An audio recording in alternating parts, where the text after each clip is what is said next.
மகிமையான பிதாவே, ஆண்டவராகிய இயேசுவின் அன்பு கரத்துல இந்த பைபிள் ஸ்டடியை ஒப்பு கொடுக்கிறோம். பரலோகத்தின் தேவன் எங்கள் நடுவில் பெரியவராய் இருந்து உடைய வார்த்தையினால் எங்களோடு பேசுங்க அப்பா. ஆவியாயும் ஜீவனாயும் இருக்கிற உடைய வார்த்தை எங்களை உயிர்ப்பிக்கும்படி ஜெபிக்கிறோம். எழுத்து கொல்லுகிறது, ஆவி உயிர்ப்பிக்கிறது என்று எழுதியிருக்கிறபடி ஏசப்பா உம்மை துதிக்கிறோம். உம்முடைய வார்த்தை ஆவியாயும் ஜீவனாயும் இருக்கிறது. அந்த ஜீவ வார்த்தையினால் எங்களோடு இடைபடுங்க. இணைந்திருக்கிற ஒவ்வொருவர் மேலும் கிருபை ஊற்றப்பட ஜெபிக்கிறோம். பரலோக தேவனுடைய பிரசன்னம் உம்முடைய பிள்ளைகளை ஆளுகை செய்யும்படி ஒப்பு கொடுக்கிறோம். மகிமையின் தேவ கரம் பெரிய காரியங்களை செய்ய ஜெபிக்கிறோம். கிருபை ஒவ்வொருவரோடும் கூட இருக்க ஜெபிக்கிறோம். ஆசீர்வதியும் இயேசுவின் நாமத்தில் பிதாவே, ஆமென். ஜீசஸ். இந்த நாளிலே ஆதியாகமம் முதல் அதிகாரம் 2ஆம் நாள் சிருஷ்டிப்பை பற்றி நாம் தியானிக்க போகிறோம்.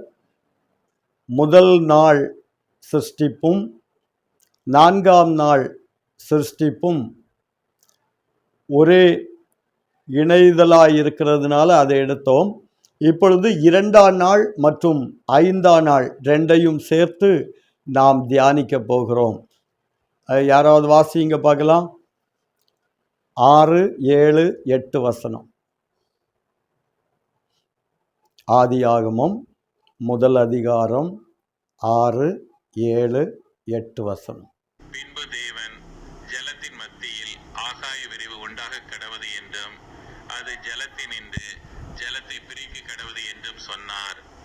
தேவன் ஆகாய விரிவை உண்டு பண்ணி ஆகாய விரிவுக்கு கீழே இருக்கிற ஜலத்திற்கும் ஆகாய விரிவுக்கு மேலே இருக்கிற ஜலத்திற்கும் பிரி உண்டாக்கினார். அது அப்படியே ஆயிற்று. தேவன் ஆகாய விரிவுக்கு வானம் என்று பெயரிட்டார். சாயங்காலமும் விடியற் காலமும் ஆகி 2ஆம் நாள் ஆயிற்று. இன்னொரு நாள் 5ஆம் நாள் அந்த படைப்பை பற்றி வாசிங்க. 20, 21, 22, 23.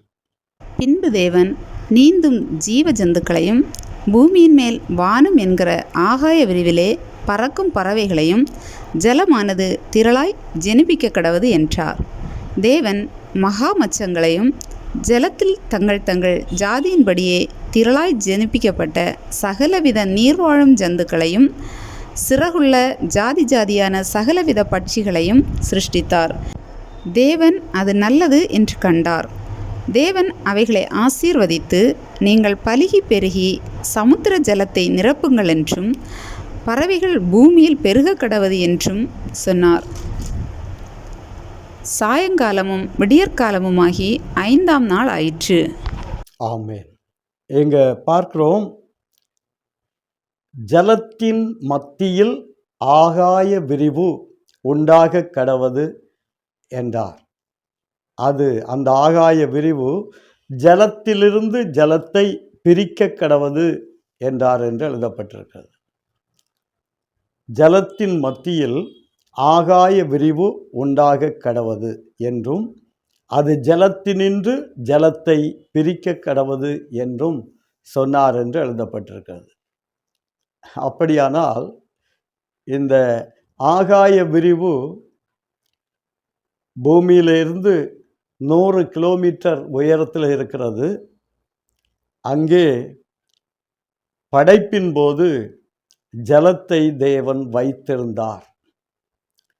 இதை நம்ம வேதத்தில் நன்றாய் கவனிக்க முடியும். தேவன் மனுஷனை சிருஷ்டிக்கும் போது அவன் 1000 வருஷத்தில் அவன் அழிஞ்சு போகணும், இறந்து போக வேண்டும் என்று மனுஷனை தேவன் உருவாக்கவே இல்லை. யுக யுகமாய் வாழும்படியாக மனுஷனை தேவன் உண்டு பண்ணினார். ஆனால் அந்த உண்டு பண்ணப்பட்ட மனுஷன் என்றைக்கு கீழ்ப்படியாமற் போனானோ அன்று வரை அவனுக்கு மரணம் இல்லை, சாவில்லை, பாடு இல்லை, கஷ்டம் இல்லை, வேதனை இல்லை, துன்பம் இல்லை, துயரம் இல்லை. மன உளைச்சல் இல்லை, எல்லாமே மகிமையான ஒரு அனுபவத்தில் மனிதன் இருந்து கொண்டிருந்தான்.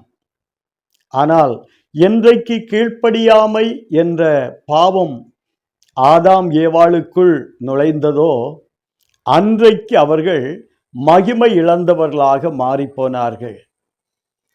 மட்டுமல்ல, நிர்வாணிகள் ஆனார்கள் என்று எழுதியிருக்கு.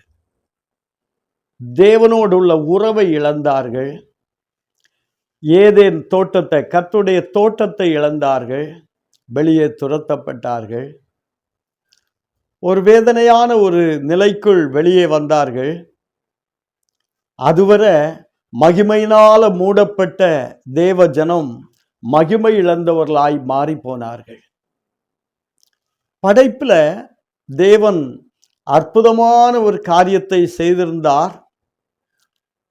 ஆகாய விரிவை உண்டு பண்ணும்போது அழகாய் சொல்லுகிறார், ஜலத்தின் மத்தியில் ஆகாய விரிவு உண்டாக கடவது என்றும் அது ஜலத்தினின்று ஜலத்தை பிரிக்க கடவுதும் என்றார். அப்போ பூமியிலிருந்து 100 கிலோமீட்டர் உயரத்தில் இருக்கிற அந்த ஆகாய விரிவு, கீழே ஆகாய விரிவுக்கு கர்த்தர் வானம் என்று பெயரிட்டார் என்று எழுதியிருக்கு. தேவன் அதற்கு வானம் என்று பெயரிட்டார். ஸ்தோத்திரம். இப்போ இங்க பார்க்கிறோம், மனுஷனை உருவாக்குவதற்கு முன்பு தேவன் இவை எல்லாவற்றையும் ஒழுங்குற சிருஷ்டித்தார் என்பதை மிக தெளிவாய் அங்கே பார்க்க முடியும். ஸ்தோத்திரம். இன்றைய போல அந்த நாளில் சூடு இல்லை, சூரியன் என்ன கொளுத்துது என்று நம்ம சொல்ல வேண்டியதில்லை. மகிமையான ஒரு அனுபவத்தை தேவன் வைத்திருந்தார். ஸ்தோத்திரம். இன்னைக்குள்ள கிளைமேட்டில் அன்னைக்கு வானத்தின் மேலே ஆகாய விரிவுக்கு மேலே தண்ணி இருந்தது, ஆகாய விரிவுக்கு கீழே தண்ணி இருந்தது. ஏன்னா ஆகாய விரிவு தான் ஜலத்தினின்று ஜலத்தை பிரிக்கும்படி அங்கே தேவன் ஏற்படுத்தினதை பார்க்கிறோம். ஆகாய விரிவுக்கு கீழே இருக்கிற ஜலத்திற்கும் ஆகாய விரிவுக்கு மேலே இருக்கிற ஜலத்திற்கும் பிரிவு உண்டாக்கினார் என்று அங்கே எழுதப்பட்டிருக்கிறது. அப்படியானால் பூமியிலிருந்து 100 கிலோமீட்டருக்கு மேலே அங்கே நீர்த்திரள் இருந்தது என்பதை நாம் நன்றாய் அறிய முடியும். அது என்ன செய்யும்? சூரியனுடைய கதிர்கள் தேவையில்லாமல் பூமியில் வந்து தாக்காதபடிக்கு அங்கே ஃபில்டர் பண்ணுகிற ஒரு வேலை அங்கே இருந்தது. ஸ்தோத்திரம். தேவன் அழகாய் அதை வைத்திருந்தார். ஆனால் ஏதேன் தோட்டத்தை விட்டு ஆதாம் ஏவாளை வெளியேற்றும் போது மனுஷனுடைய நாட்கள், ஆயுசு நாட்கள் 120 வருஷம் என்று தேவன் சொல்லல. ஆனால் நோவாவின் காலம் வரும்போது ஆதியாகமம் 6ஆம் அதிகாரம் 3ஆம் வசனத்திலே சொல்லுகிறார், இனி அவன் இருக்க போகிற நாட்கள் 120 வருஷம் என்று சொல்லுகிறார். அப்படியானால் அங்கே என்ன நடந்தது? ஆதியாகமம் 7ஆம் அதிகாரம் 11ஆம் வசனத்தை யாராவது ஒரு ஆள் வாசிங்க பார்க்கலாம். ஆதியாகமம் 7ஆம் அதிகாரம் 11ஆம் வசனம். நோவாவுக்கு 600ஆம் வயதாகும் வருஷம் 2ஆம் மாதம் 17ஆம் தேதியாகிய அந்நாளிலே மகா ஆழத்தின் ஊற்றுக்கண்களெல்லாம் பிளந்தன, வானத்தின் மதகுகளும் திறவுண்டன. மகா ஆழத்தின் ஊற்றுக்கண்கள் திறந்தது, வானத்தின் மதகுகளும் திறந்தது. அப்போ வானத்துக்கு மேலே, ஆகாய விரிவுக்கு மேலே ஜலம் இருந்தது என்று பார்த்தோம். அந்த ஆகாய விரிவுக்கு மேலே இருந்த ஜலத்தையும் தேவன் மதகு வழியாக திறந்து விட்டார். ஸ்தோத்திரம். ஓப்பன் பண்ணிட்டார். அப்போ ஆழத்தின் ஊற்றுக்கண்கள் திறந்தது, மழை பெய்துட்டு இருக்கு. இதுக்கு மேலே வானத்தின் மதகுகளையும் திறந்து விட்டார். ஆக அந்த மேல்மட்டத்தில் இருந்த ஏறக்குறைய 100 கிலோமீட்டர் அந்த பகுதியில் இருந்த அந்த தண்ணீரானது, ஆகாய விரிவுக்கு மேலே உள்ள தண்ணீரும் அதற்கு கீழே உள்ள தண்ணீரும் மழையாக பெருவெள்ளமாக பூமியை நிரப்பிற்று. அதனால என்ன நடக்கிறது என்று பார்ப்போம்னா, இப்போ ஆகாய விரிவுக்கு மேலே தண்ணி இல்லை, ஆகாய விரிவுக்கு கீழே 15 கிலோமீட்டர் தண்ணி இல்லை, அங்கே சூடாகத்தான் இருக்குது. இந்த இந்த பூமியிலிருந்து 100 கிலோமீட்டர் ஆகாய விரிவு. அதை ஒரு கணக்கு போட்டு பார்த்ததில் ஸ்தோத்திரம், பூமியிலிருந்து 12 கிலோமீட்டர் உயரத்தில் உயரம் வரை நம்ம சுவாசிக்கிற காற்றெல்லாம் தாராளமாக இருக்குது. நம்ம சுவாசிக்கும்படி தேவன் அதை வைத்திருக்கிறார். இந்த 12 கிலோமீட்டருக்கு மேலே ஒவ்வொரு பகுதி இருக்கிறது, அங்கே காற்று மிகவும் குறைவு. அதிலிருந்து 30 கிலோமீட்டர் வரை அந்த நிலை தான். இந்த 30வது கிலோமீட்டரில் தான் ஓசோன் படலம் என்று சொல்லக்கூடிய அந்த படலம் இருக்கிறது. அதோடைய வேலை என்னென்னா, சூரியனிலிருந்து வரக்கூடிய புற ஊதா கதிர்களை தடுத்து அது அங்கேயே அழிக்கிறது. ஆகவே மனுஷனுக்கு பாதிப்பில்லாமல் மனுஷன் வாழ முடியும். ஆனால் இப்போ ஓசோன் படலத்திலும் ஓட்டை விழுந்து விட்டதால் மனுஷனுக்கு பலவிதமான நோய்கள், கேன்சர் அப்படி எப்படி என்று பல வியாதிகள் தொற்றுவதற்கு ஓசோன் படலத்தில் ஓட்டை விழுந்தது தான் காரணம் என்று சொல்லுகிறார்கள். அப்போது வேதத்தில் தான் பார்ப்போம்னா, தேவன் மனுஷனை பாதி வயசில் எடுத்துக்கொள்வதற்கு சிருஷ்டிக்கவில்லை, யுக யுகமாய் வாழும்படி உண்டு பண்ணினார். ஆனால் மனுஷன் அநேக உபாய தந்திரங்களை தங்களுக்கு தேடிக்கொண்டான் என்று எழுதப்பட்டிருக்கிறது. அதன் அடிப்படையில் பார்க்கும்போது தேவன் ஆதியாகமம் 6ஆம் அதிகாரம் 3ஆம் வசனத்திலே இனி அவன் 120 வருஷம்தான் உயிரோடு இருப்பான் என்று சொன்னார். சொல்லிவிட்டு ஒரு பெரிய அழிவை பூமியிலே கொண்டு வந்தார். முழு உலகமும் தண்ணீருக்குள் மிதந்தது. ஸ்தோத்திரம், நோவாவும் அவனுடைய குடும்பமும் காக்கப்பட்டார்கள் என்று எழுதப்பட்டிருக்கிறது. சரித்திரம் என்னவென்றால், 120 ஆண்டு நோவா பிரசங்கம் பண்ணினாராம். 120 ஆண்டு பிரசங்கம் பண்ணியும் ஒருவர் கூட மனம் திரும்பல. ஸ்தோத்திரம், அத்தனை பேரும் அழிந்தார்கள் என்று பார்க்கிறோம். அழிப்பது தேவ திட்டம் அல்ல, ஆனால் அந்த ஆகாய விரிவுக்கு மேலே இருந்த தண்ணீரும் அதற்கு கீழே 15 கிலோமீட்டர் உயரத்தில் இருந்த அந்த தண்ணீரும் கீழே வந்து பூமியை இந்த அளவுக்கு அழித்தது. ஆனால் இப்பொழுது அந்த பகுதியில், அதாவது ஆகாய விரிவுக்கு மேலே என்ன இருக்குன்னா 1500 டிகிரி வெப்பநிலை இருக்குது. அதுக்கு மேலே 2000 வரைக்கும் இருக்குது. ஸ்தோத்திரம். அப்போ ஆகாய விரிவுக்கு மேலே இருக்கிற சூடு கீழே வரும்போது அந்த 15 கிலோமீட்டர், வானத்திலிருந்து 15 கிலோமீட்டர் கீழே வரும்போது அது 55 முதல் 75 வரை டிகிரி செல்சியஸாய் மாறுகிறது. ஸ்தோத்திரம். ஆனால் தேவன் இப்பொழுது நமக்கு ஒரு பாதுகாப்பை வைத்திருக்கிறார்னா, ஸ்தோத்திரம், இந்த பூமியிலிருந்து 12 கிலோமீட்டருக்கு உள்ளதான் மழை மேகம் வருகிறது, கார்மேகம் வருகிறது, மழை பெய்கிறது, இடி இடிக்கிறது, மின்னல் மின்னுகிறது, எல்லாமே இங்கே தான் நடக்குது. அதிகமான ஹெலிகாப்டர் அது போன்ற சில பிளேன்கள் எல்லாம் இதுக்குள்ளே தான் பறக்கிறது. சில ஜெட்டு மட்டும் அங்கே மேலே பறக்கிறது, 12 கிலோமீட்டருக்கு மேலே பறக்கிறது.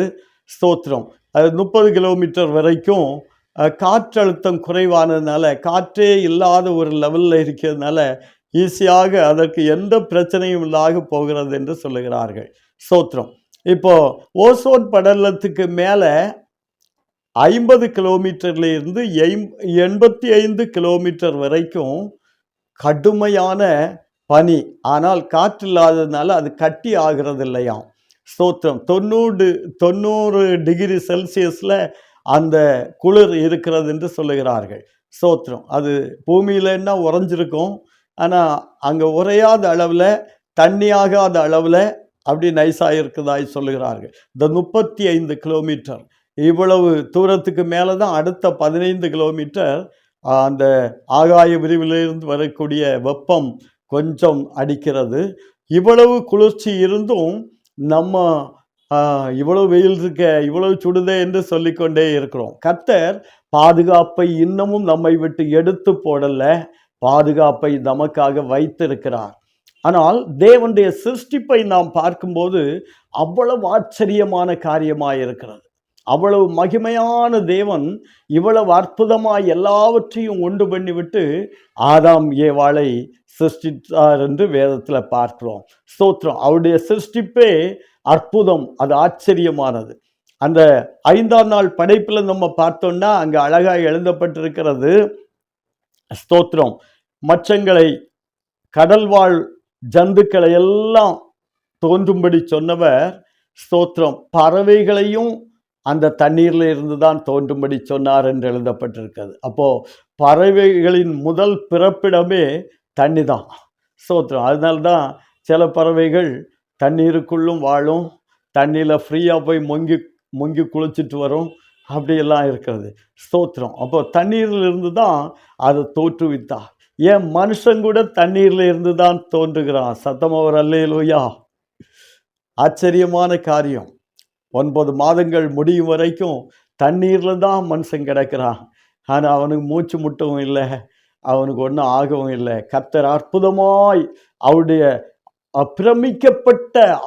பிரமிக்கப்படத்தக்க ஆச்சரியமாய் தேவன் மனுஷனை உண்டாக்கினார் என்று சங்கீதக்காரன் சொல்லுகிறார்.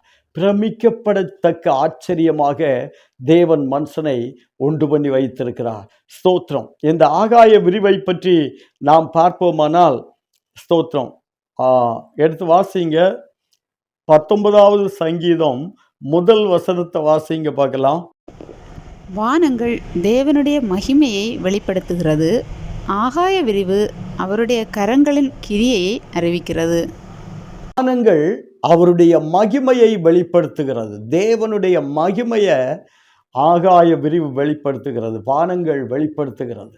தேவ மகிமை எவ்வளவு அற்புதமானது என்பதை வெளிப்படுத்துகிறது. ஆகாய விரிவு அவருடைய கரங்களின் கிரியை. தேவன் செய்ததெல்லாம் ஆச்சரியமானது, அற்புதமானது என்று எல்லாம் சொல்லிக்கொண்டே இருக்குது. இயற்கை எல்லாமே சொல்லுது, ஆச்சரியமாய் எங்களை தேவன் உருவாக்கி இருக்கிறார் என்று. நாமும் மனிதர்களாகிய நாமும் சொல்லுகிறோம், தேவன் ஆச்சரியமாய் நம்மை சிருஷ்டித்திருக்கிறார் என்று. அப்போ அவருடைய படைப்பு எல்லாமே ஆச்சரியமானது. ஒவ்வொரு காரியங்களை பார்த்தாலும் ஆச்சரியமானது. ஆச்சரியம், ஆச்சரியம். அவருடைய ஒவ்வொரு செயல்களும் ஆச்சரியமாயிருக்கிறது. ஆகவேதான் அவருடைய படைப்பு, இந்த 6 நாள் படைப்பையும் 3 நாள் அது 2 பார்க்கும்போது அது நன்றாக ஒத்து வருகிறது. முதல் நாள்ல வெளிச்சத்தை படைத்தவர், 4ஆம் நாள்ல சூரிய சந்திரன் நட்சத்திரங்களை சிருஷ்டித்தார் என்று எழுதப்பட்டிருக்கிறது. ஸ்தோத்திரம். 2ஆம் நாள்ல ஆகாய விரிவை ஜலத்தினின்று ஜலத்தை பிரித்தவர், ஸ்தோத்திரம். 5ஆம் நாள்ல ஜலத்திலே மீன்களை, ஜலத்தில் வாழும் ஜந்துக்களை உருவாக்கினார் என்று எழுதப்பட்டிருக்கிறது. மட்டுமல்ல, பறவைகள் எல்லாவற்றையும் உருவாக்குகிறார். ஜலத்தில் இருந்து தோன்றுகிற எல்லாவற்றையும் 5ஆம் நாள்ல அங்கே சிருஷ்டிக்கிறத பார்க்கிறோம். அப்போ தேவனுடைய சிருஷ்டிப்பு ஆச்சரியமானதாய் இருக்கிறது. ஸ்தோத்திரம். அவரால் சிருஷ்டிக்கப்பட்ட நாம் ஆச்சரியமானவர்கள். ஏன்னா அவரை துதிக்கிற நாம் இன்னும் ஆச்சரியமானவர்கள். ஸ்தோத்திரம். வேதத்தில் பார்க்கிறோம், வானங்கள் அவருடைய மகிமையை தெரிவிக்கிறது, ஆகாய விரிவு அவருடைய கரத்தின் கிரியையை அறிவிக்கிறது. அவ்வளவு மகிமையான தேவன் வானங்களை ஞானமாய் உண்டாக்கினார் என்று எழுதப்பட்டிருக்கிறது. ஞானமாய் வானங்களை உருவாக்கினாராம். அற்புதமான தேவன். சரி, இங்க பார்க்கிறோம், இந்த வேதத்திலே வானங்களை பற்றியும் ஆகாய விரிவு என்ற வார்த்தைகளை பற்றியும் நான் கொஞ்சம் அதை நிதானிப்போமானால், தானியேலின் புஸ்தகம் 12ஆம் அதிகாரம் அதில் 3வது வசனத்தை யாராவது வாசிங்க பார்க்கலாம். ஞானவான்கள் ஆகாய மண்டலத்தின் ஒளியைப் போலவும், அநேகரை நீதிக்குட்படுத்துகிறவர்கள் நட்சத்திரங்களைப் போலவும் என்றென்றைக்கும் உள்ள சதா காலங்களிலும் பிரகாசிப்பார்கள். ஞானவான்கள் ஆகாய மண்டலத்தில் உள்ள ஒளியைப் போலவும், அநேகரை நீதிக்கு உட்படுத்துகிறவர்கள் நட்சத்திரங்களைப் போலவும் என்றென்றைக்கும் உள்ள சதா காலங்களிலும் பிரகாசிப்பார்கள். இது நீதி என்று சொல்லுவது என்ன என்று பார்ப்போம்னா, ஸ்தோத்திரம், அநேகரை நீதிக்கு உட்படுத்துகிறவர்கள். அந்த நீதி என்று சொல்லும்போது வேதாகமத்தில் பல நீதி இருக்கிறது. சுயநீதி இருக்கிறது, தேவ நீதி இருக்கிறது. ஸ்தோத்திரம், நம்முடைய நீதியெல்லாம் அழுக்கான கந்தை என்று எழுதியிருக்கிறது. நம்முடைய நீதியை நம்ம பிரயோகப்படுத்த முடியாது. தேவ நீதி நம்மில் வந்தால் அது ஆச்சரியமாக இருக்கும். இந்த நீதியை பற்றி நாம் பார்ப்போம். எடுத்து வாசிங்க. மத்தேயு 3வது அதிகாரம் 15, 16, 17 வசனங்களை வாசிங்க. இயேசு அவனுக்கு பிரதியுத்தரமாக, இப்பொழுது இடங்கொடு, இப்படி எல்லா நீதியையும் நிறைவேற்றுவது நமக்கு ஏற்றதாயிருக்கிறது என்றார். அப்பொழுது அவருக்கு இடங்கொடுத்தான். இயேசு ஞானஸ்நானம் பெற்று ஜலத்திலிருந்து கரையேறினவுடனே இதோ வானம் அவருக்கு திறக்கப்பட்டது. தேவ ஆவி புறாவை போல இறங்கி தம்மேல் வருகிறதை கண்டார். அன்றியும் வானத்திலிருந்து ஒரு சத்தம் உண்டாகி, இவர் என்னுடைய நேசகுமாரன், இவரில் பிரியமாயிருக்கிறேன் என்று உரைத்தது. இங்கே பார்க்கிறோம், யோவான் ஸ்நானன் ஞானஸ்நானம் கொடுத்து கொண்டே இருக்கிறார்.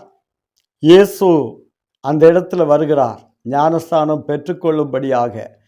இயேசு ஞானஸ்நானம் பெறும்போது ஏறக்குறைய 30 வயதுள்ளவராய் இருந்தார் என்று எழுதப்பட்டிருக்கிறது.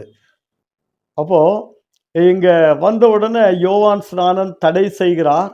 அப்பொழுது ஆண்டவர் இயேசு சொல்லுகிறார், இப்பொழுது இடங்கொடு, இப்படி எல்லா நீதியையும் நிறைவேற்றுவது நமக்கு ஏற்றதாய் இருக்கிறது. எல்லா நீதி அப்படின்னா ஞானஸ்நானம் அது ஒரு நீதி, தேவ நீதி.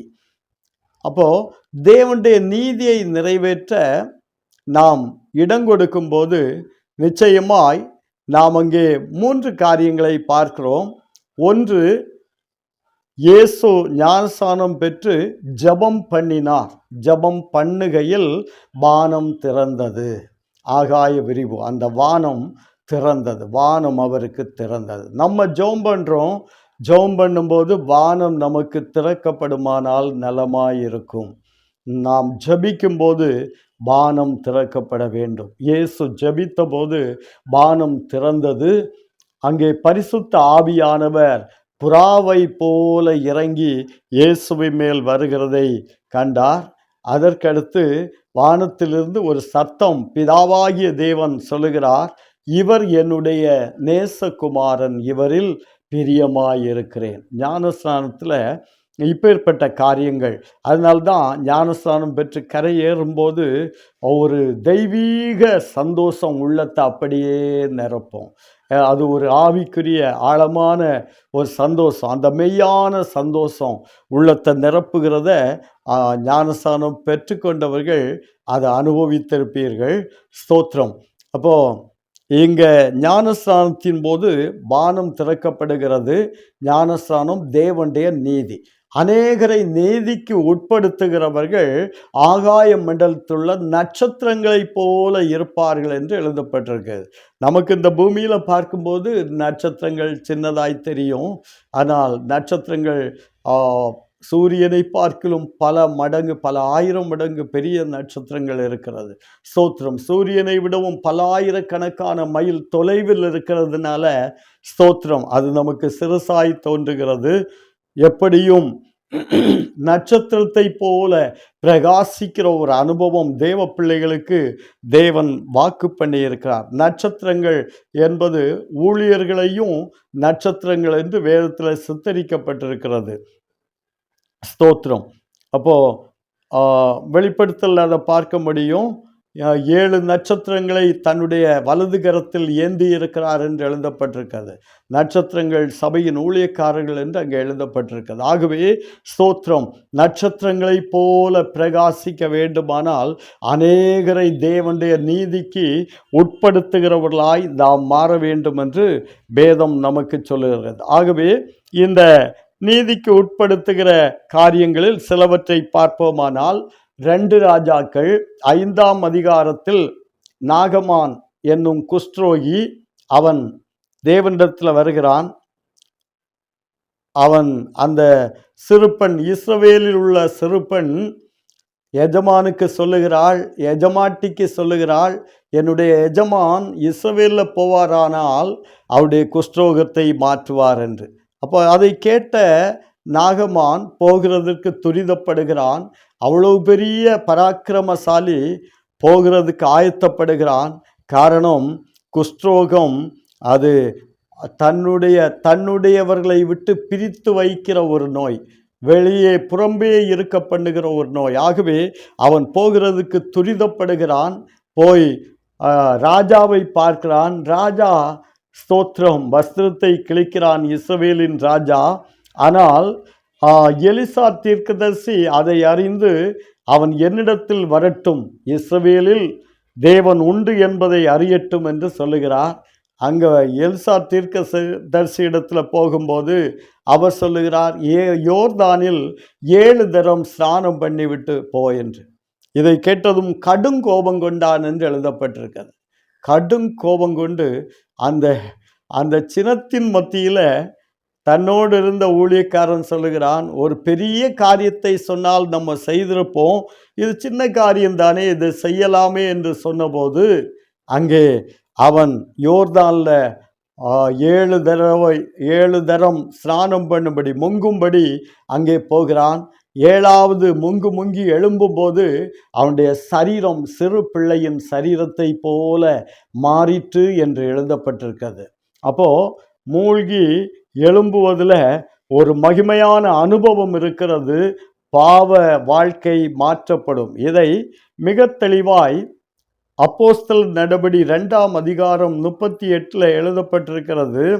ஸ்தோத்திரம், நீங்கள் மனம் திரும்பி ஒவ்வொருவரும் பாவ மன்னிப்புக்கென்று இயேசு கிறிஸ்துவின் நாமத்தில் ஞானஸ்நானம் பெற்றுக்கொள்ளுங்கள், அப்பொழுது பரிசுத்த ஆவியின் வரத்தை பெறுவீர்கள் என்று எழுதப்பட்டிருக்கு. அப்போ மனம் திரும்பும்போது ஞானஸ்நானம் பெற்றுக்கொள்ள வேண்டும் என்று எழுதப்பட்டிருக்கிறது. ஏன் ஞானஸ்நானம் பெற்றுக்கொள்ள வேண்டும் என்று கேட்போமானால், பாவத்துக்கு மரித்து நீதிக்கு பிழைக்கிற அனுபவம் தான் அந்த ஞானஸ்நானத்தின் சென்டர். எப்படி ஆகாய விரிவுக்கு மேலே உள்ள ஜலமும் கீழே உள்ள ஜலமும் பிரிந்ததோ, அப்படியே பழைய பாவ வாழ்க்கை அழிந்து பரிசுத்த வாழ்க்கை, நீதியின் வாழ்க்கை ஆரம்பிக்கிற இடம்தான் ஞானஸ்நானம். இதை ஒரு வசனத்தை வாசிப்போம். கொலோசியர் 2ஆம் அதிகாரம் 12ஆம் வசனத்தை ஒருவர் வாசிங்க பார்க்கலாம். ஞானஸ்நானத்தினாலே அவரோடே கூட அடக்கம் பண்ணப்பட்டவர்களாகவும் அதிலே அவரை மரித்தோரிலிருந்து எழுப்பின தேவனுடைய செயலின் மேலுள்ள விசுவாசத்தினாலே அவரோடே கூட எழுந்தவர்களாகவும் இருக்கிறீர்கள். ஞானஸ்நானத்தில் கிறிஸ்துவோடு கூட நம்ம அடக்கம் பண்ணப்படுகிறோம். பாவத்துக்கு மரித்தவன் நீதிக்கு பிழைக்கணும். பாவத்துக்கு மரித்தவனை அடக்கம் பண்ணணும். கிறிஸ்துவின் மேலுள்ள விசுவாசத்தினால கிறிஸ்துவை எழுப்பின பிதா நம்மையும் எழுப்புகிறார். அதான் ஞானஸ்நானம். அடக்கம் பண்ணப்பட்ட சரீரம் அப்படியே வைத்திருந்தா, லாசருவை பற்றி சொல்லப்பட்டிருக்கிறது, 4 நாள் ஆயிற்று நாருமே என்று மார்த்தாள் சொல்லுகிறார். அப்போ ஸ்தோத்திரம், பாவத்துக்கு மரித்தவன் நீதிக்கு பிழைக்க வேண்டுமானால் மரித்த சரீரத்தை அடக்கம் பண்ணணும். அதான் கிறிஸ்து மரித்து அடக்கம் பண்ணப்பட்டது போல அவரோடு கூட சிலுவையில் அறையப்பட்டேன், அவரோடு கூட மரித்து அடக்கம் பண்ணப்பட்டு அவரோடு கூட உயிர்த்து எழும்புவது தான் ஞானஸ்நானத்தின் ரகசியம். விசுவாசத்தினாலே நாம் அதை செய்கிறோம். ஆகவே தான் மார்க்கு 16:16 எழுதப்பட்டிருக்கிறது, விசுவாசம் உள்ளவனாகி ஞானஸ்நானம் பெற்றவன் ரட்சிக்கப்படுவான், விசுவாசியாதவன் ஆக்கினைக்குள்ளாய் தீர்க்கப்படுவான் என்று எழுதப்பட்டிருக்கிறது. இதை ரோமருக்கு எழுதின நிருபம் 4, 5, 6 வசனங்களை பார்த்தாலும் 6ஆம் அதிகாரத்தில் பார்ப்போம்னா அதுலேயும் அருமையாக இந்த வார்த்தைகள் எழுதப்பட்டிருக்கிறதை இந்த பார்க்க முடியும். கிறிஸ்துவோடு கூட சிலுவையில் அறையப்பட்டேன், அவரோடு கூட மரித்து அடக்கம் பண்ணப்பட்டு அவரோடு கூட உயிர்த்தெழும்புகிற அந்த அனுபவம் அது ஞானஸ்நானமாய் அங்கே சொல்லப்பட்டிருக்கிறது. மட்டுமல்ல, தீத்து 3ஆம் அதிகாரத்தில் வாசித்து பார்ப்போம்னா அங்கே அழகாக எழுதப்பட்டிருக்கிறது. 5ஆம் வசனத்தில் வாசிக்கிறீங்களா?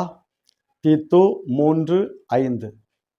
நாம் செய்த நீதியின் கிரியைகளின் நிமித்தம் அவர் நம்மை இரட்சியாமல் தமது இரக்கத்தின்படியே மறுஜென்ம முழுக்கினாலும் பரிசுத்த ஆவியனுடைய புதிதாக்குதலினாலும் நம்மை இரட்சித்தார். நாம் செய்த நீதியின் கிரியைகளின் நிமித்தம் அவர் நம்மை இரட்சியாமல் தமது இரக்கத்தின்படி மறு ஜென்ம முழுக்கினாலும் பரிசுத்த ஆவியின் புதிதாக்குதலினாலும் நம்மை இரட்சித்தார் என்றங்கே எழுதப்பட்டிருக்கு. இந்த மறு ஜென்ம முழுக்கு தான் ஞானஸ்நானம். இதை யோவான் சுவிசேஷத்தில் 3ஆம் அதிகாரத்தில் பார்ப்போம்னா, நிக்கதேமு என்ற போதகன், இஸ்ரவேலின் போதகர் அங்கே வருகிறார். இயேசுவிடத்தில் ராக்காலத்தில் வருகிறார். வந்து இயேசுவை பார்த்த உடனே, ரபி, உம்மோடு கூட தேவன் இல்லாவிட்டால் நீ செய்கிற இந்த அதிசயமான காரியத்தை ஒருவனும் செய்ய மாட்டான் என்று அவர் சொல்லுகிறார். சொன்னவுடன் இயேசு சொல்லுகிறார், ஒருவன் மறுபடியும் பிறவாவிட்டால் தேவனுடைய ராஜ்யத்தில் பிரவேசிக்க மாட்டான் என்று சொல்லுகிறார்.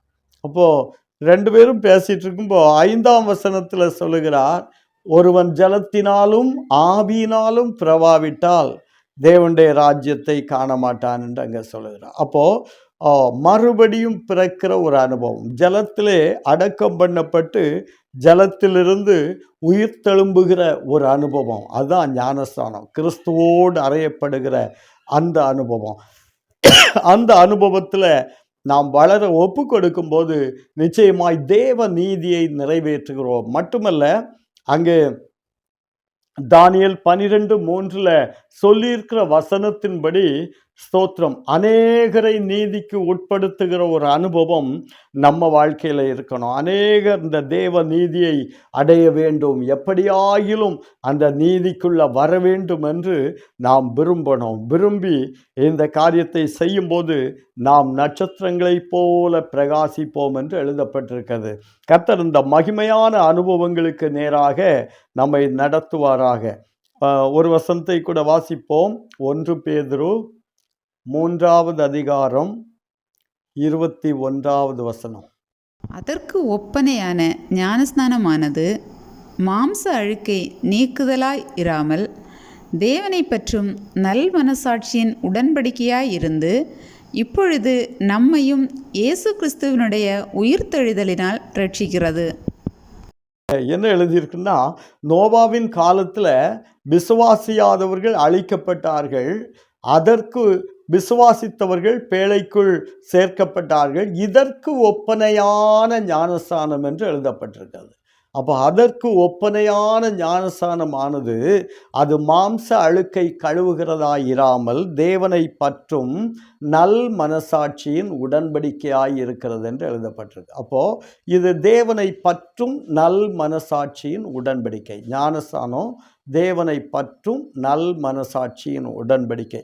கத்தோலிக்க பைபிளில் அழகாக எழுதியிருக்கும், திருமுழுக்கு அப்படின்னு எழுதியிருக்கும் ஞானஸ்நானம் அந்த பகுதியில். அப்போது அந்த திருமுழுக்கு அது தேவனுடைய நீதி, தேவன் நமக்கு வைத்திருக்கிற நீதி. இதை பவுல் அழகாக எழுதுவார். ஸ்தோத்திரம், இஸ்ரவேல் ஜனங்கள் செங்கடலில் சமுத்திரத்தின் வழியாய் ஞானஸ்நானம் பண்ணப்பட்டார்கள் என்று. ஸ்தோத்திரம். அப்போது அவர்கள் சமுத்திரத்தை பிளந்து தேவன் அவர்களுக்கு வழிவிட்டார்.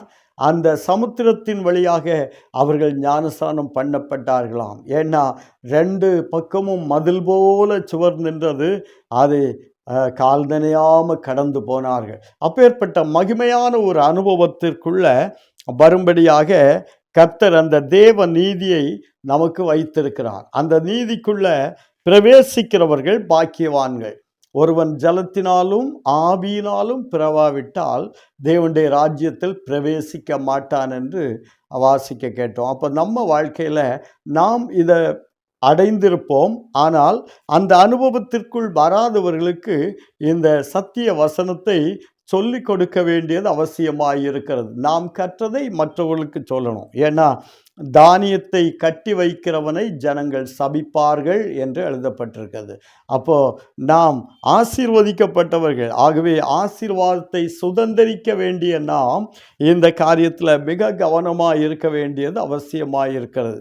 தேவன் மனுஷனை உருவாக்குவதற்கு முன்பாக எல்லாவற்றையும், அவனுக்கு தேவையான எல்லாவற்றையும் அவர் செய்து முடித்து விட்டுத்தான் மனுஷனை உருவேற்படுத்தினார். ஸ்தோத்திரம். எந்த கேள்வியும் கேட்க இடம் இல்லாதபடிக்கு ஒவ்வொரு காரியத்தையும் செய்து முடித்துவிட்டு அது நல்லது என்று கண்டார், நல்லது என்று கண்டார், நல்லது என்று கண்டார் என்று அங்கே எழுதப்பட்டிருக்க பார்க்கிறோம். ஆனால் 2ஆம் அதிகாரத்தில் போகும்போது ஒன்று நல்லதில்லைன்னு கண்டார், மனுஷன் தனிமையாய் இருப்பது நல்லதல்ல என்று கண்டார் என்று எழுதியிருக்கு. அப்போ எல்லாவற்றையும் நல்லது என்று கண்டவர் ஒன்றை நல்லதல்ல என்று கண்டார். ஸ்தோத்திரம். இதை பிரசங்கி சொல்லும்போது அழகாய் சொல்லுவார், இருவர் ஒருமித்தால் ஒழிய ஒருமனப்பட்டால் ஒழிய நடந்து போவார்களோ. அப்போ அந்த இருவர், பூமியிலே 2 பேர் எந்த காரியத்தை குறித்தாகிலும் ஒருமனப்பட்டு வேண்டிக் கொண்டால் அதை நான் அருள்வேன் என்று ஆண்டவர் இயேசு சொல்லி இருக்கிறார். அப்போ நாம் ஒருமனப்பட்டு கேட்கிற எந்த காரியத்திலேயும் கர்த்தர் பதில் தர அவர் வல்லமை உள்ள தேவனாய் இருக்கிறார். அவர் நமக்கு பதில் தருகிற தேவன். கேளுங்கள், அப்பொழுது உங்கள் சந்தோஷம் நிறைவாய் இருக்கும்படி பெற்றுக்கொள்வீர்கள் என்று எழுதப்பட்டிருக்கிறது. அப்போ கேட்கிற எவனும் பெற்றுக்கொள்வான் என்று எழுதப்பட்டிருக்கிறது. ஸ்தோத்திரம். கேட்காமலே ஆதாம் ஏவாள் தோட்டத்தை விட்டு வெளியே போயிட்டாங்க. ஏன்னா தேவன் அவர்களை வெளியே அனுப்பி விட்டார் என்று எழுதப்பட்டிருக்கிறது. ஸ்தோத்திரம். நம்ம வாழ்க்கையில் நாம் தோட்டத்தில் இருக்கிறோமா? தேவனுடைய தோட்டத்தில், தேவனோடு கூட அந்த ஒரு உன்னத அனுபவத்தில் அவரோடு கூட வாழ்கிற வாழ்க்கையில், இயேசுவோடு ஒன்றித்து வாழ்கிற வாழ்க்கையில் கர்த்தரையே முன்னிறுத்தி ஓடுகிற ஓட்டத்தை ஓடுகிறோமா? இது தாவீதிடத்தில் அழகாய் இருந்தது. அவர் சொல்லுவார், ஸ்தோத்திரம், நான் கர்த்தரை எனக்கு முன்பாக நிறுத்தி நோக்கி கொண்டிருக்கிறேன். அவர் என் வலப்பக்கத்தில் இருக்கிறபடியால் நான் அசைக்கப்படுவதில்லை. அவர் என் வலப்பக்கத்தில் இருக்கிறபடியால் நான் அசைக்கப்படுவதில்லை. அப்போ தாவீதுக்கு ஒரு நல்ல தைரியம், என்னோடு கூட இயேசு இருக்கிறார், தேவன் என்னோடு கூட இருக்கிறார், அவர் என்னோடு கூட இருக்கிறபடியால் நான் அசைக்கப்படுவதில்லை என்று தைரியமாய் சொல்லுகிறார். நம்ம வாழ்க்கையில் நம்ம அசைக்கப்படவே மாட்டோம். ஏன்னா கர்த்தர் நம்மோடு கூட இருக்கிறார். கர்த்தர் நம்மோடு கூட இருக்கும்போது நமக்கு விரோதமாய் நிற்பவன் யார் என்று எழுதப்பட்டிருக்கிறது. ஆகவே நம்மோடு கூட கர்த்தர் இருக்கும்போது நிச்சயமாய் நம்ம வாழ்க்கையில் கர்த்தர் நன்மையைத்தான் செய்வார். தீமை நம்ம தொடர்வதில்லை, அது நெருங்குவதில்லை. தீமை நெருங்காதபடி நம்மை பாதுகாக்கிற தேவன் நமக்கு இருக்கிறார். அவர் தமது சிறைகளால் உங்களை மூடுவார் என்று எழுதப்பட்டிருக்கிறது. அவருடைய செட்டைகளின் கீழ் அடைக்கலம் புகுவாய் என்று எழுதப்பட்டிருக்கிறது. அப்போ தேவனுடைய சிறைகளின் மறைவு நம்மை சூழ்ந்து பாதுகாக்க அது போதுமானதாய் இருக்கிறது. மகிமையும் தேவன் நம்மோடு கூட இருந்து நம்முடைய வாழ்க்கையில் மகிமையான கிரியைகளை செய்வார். நம்ம ஜெபம் பண்ணுவோம். கொஞ்ச நேரம் கேட்ட வசனங்களின்படி நாம் தேவ நீதியை நிறைவேற்றி விட்டோம். ஆனால் தொடர்ந்து நிறைவேற்றாதவர்கள், தேவ நீதிக்குள் வராதவர்களுக்கு தேவனுடைய நீதியை சொல்ல நாம் கடமைப்பட்டவர்களாய் இருக்கிறோம். ஆகவே கர்த்தருடைய கரத்தில் நம்மை ஒப்பு கொடுப்போம். ஸ்தோத்திரம். கர்த்தர் மகிமையான கிரியைகளை செய்வார். ஹல்லேலூயா, ஹல்லேலூயா, ஹல்லேலூயா. ஜீவனுள்ள தேவன் வெளிப்படுங்கப்பா. கிருபையின் தேவன் வெளிப்படுங்க. இணைந்திருக்கிற ஒவ்வொருவர் மேலும் ஒரு கிருபை ஊற்றப்படுவதாக. ஓ ஜீசஸ், ஹல்லேலூயா. அநேகரை நீதிக்கு உட்படுத்துகிற ஒரு அனுபவம் ஒவ்வொருவருக்குள்ளும் வருவதாக என்று ஜெபிக்கிறோம். பரலோக தேவன் இயேசு அந்த மகிமையான அனுபவத்தை விட்டு இந்த பூமியில இறங்கி வந்து மனுக்குலத்தின் மீட்புக்காக தம்மை தாமே தாழ்த்தி அடிமையின் ரூபம் எடுத்து மனித சாயல் ஆனீரே. எங்களையும் நாங்கள் தாழ்த்தி நாங்கள் தேவ நீதிக்கு நேராக அநேகரை நடத்த ஒரு கிருபையை எங்கள் மேல் ஊற்றுவீராக. ஒரு தேவனுடைய பலன் எங்களை நிரப்பும்படி ஒப்பு கொடுக்கிறோம். அனுகூல துணையான கர்த்தர் எங்களோடு கூட இருந்து அதிசயங்களை காண செய்யும்படி ஒப்பு கொடுக்கிறோம். அப்பா, உம்மை துதிக்கிறோம். இணைந்திருக்கிற ஒவ்வொருவர் மேலும் ஒரு கிருபை ஊற்ற ஊற்றப்படுவதாக, ஒரு தேவ பலன் நிரப்புவதாக என்று ஜெபிக்கிறோம். அதிசயங்களை கர்த்தர் செய்யுங்க. கிருபையும் சமாதானமும் உம்முடைய பிள்ளைகளை விட்டு விலகாதிருக்கட்டும் என்று ஜெபிக்கிறோம். ஆசீர்வதியும் இயேசுவின் நாமத்தில் பிதாவே, ஆமேன். என் ஆத்துமாவே கர்த்தரை ஸ்தோத்திரி, என் முழு உள்ளமே அவருடைய பரிசுத்த நாமத்தை ஸ்தோத்திரி. என் ஆத்துமாவே கர்த்தரை ஸ்தோத்திரி, அவர் செய்த சகல உபகாரங்களையும் மறவாதே. ஆமேன். ஹல்லேலூயா. தேவநீதியாம் ஞான ஸ்நானத்தை நிறைவேற்றுவோம், பரலோக